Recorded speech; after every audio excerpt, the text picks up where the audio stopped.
Makinig! Kapag nagdadrive ka sa daan, tapos biglang nagkaroon ng aberya, kumalma ka!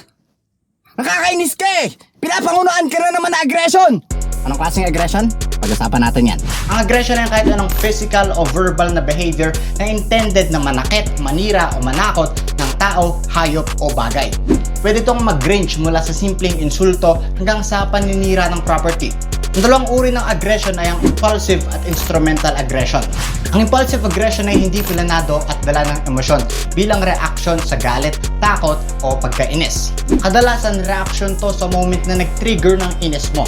Katulad na lang ng kapag nagdadrive ka tapos may biglang sumingit sa'yo nang hindi man lang nagsisignal light.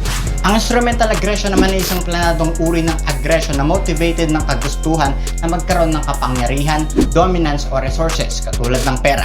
Pwede to maging bullying o pagpaparinig sa isang taong hate mo sa social media. Signs could be physical, pambubugbog o kahit anong uri ng physical na pananakit. Verbal, name-calling, paninigaw, pagmumura o kahit anong paggamit ng bibig mo para manakit. Relational, paninira sa isang tao para masira yung mga relationships niya.